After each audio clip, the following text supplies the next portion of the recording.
Yes, of course, ladies and gentlemen, karibu tena siku nyingine, ikiwa ni Alhamisi ya tarehe 8 Januari mwaka 2026. Mwendelezo ni ule ule pale ambapo tuliweza kuishia siku zilizopita. Basi tunaanza vyema kabisa na tunaendelea sehemu ile ile ambayo ulikuwa unatamani kuweza kuianza. Welcome kwenye show. Kama ulikuwa umepitwa na shows ambazo zilikuwa zimepita way back, hakikisha una subscribe kisha una turn on notification kwenye simu yako ili sasa uwe wa kwanza kuweza kuzipata taarifa zetu na mwendelezo wa kila kitu ambacho tunakuwa tunakifanya hapa. Kama unakuwa unapita kwa namna moja au nyingine, basi tunakuwa tunakusanua. Bwana, hii imekuwa hatari sana na imekuwa ya kitofauti kutokana na jinsi ambavyo imekuwa kizidi kuvuta hisia za watu wengi. Kila mtu amekuwa kitamani kuweza kufahamu kitu gani ambacho kitaendelea baada ya hapa na mwisho wake utakuwa ni nini, kwa sababu tuliwahi kuona jinsi gani ambavyo matukio yanapangiliwa humu ndani,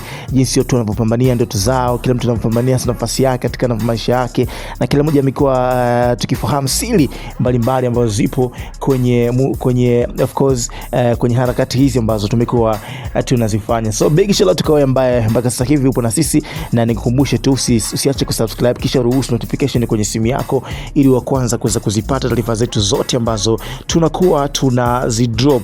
Bana, kwenye muziki nchini Tanzania, moja kati ya taarifa ambayo inawavutia wadau wengi sana muziki ni kuhusu Queen anaitwa Phina.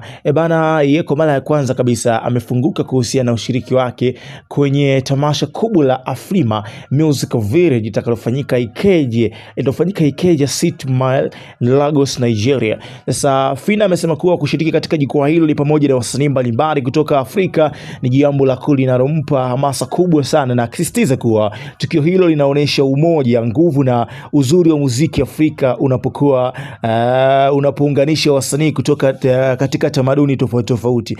Tamasha hilo linalofanyika Ijumaa Januari 9 mwaka 2026 ni sehemu ya maadhimisho ya Afrima Awards na linatarajiwa kuwakutanisha zaidi ya wasanii na DJs wa Afrika of course bana, katika usiku moja wa kiburudani. Tukio hilo litahusisha DJs wakubwa wakiwemo DJ Mo Green, DJ Big N, DJ Arisha, DJ Waxing Hand, na burudani za moja kwa moja kutoka kwa mastaa kubwa Afrika kama Peter P Square, lakini pia msanii Diamond Platnumz kutoka Tanzania, 255, Stone Boy, Juma Jux kutoka Nigeria, pia King Smadi kutoka Nigeria, Skels mwanetu ambaye amefanya vizuri kinomenoma ngoma yake ya Shake baada ya Lamine Yamal kuweza kufanya challenge pale mjini TikTok. Tufan Inos Big kutoka Congo, lakini pia Mnyamwezi anaitwa Blight au subana mchizi anaitwa Blight Chimpanzee, pamoja na wakali wengine kutoka Afrika Mashariki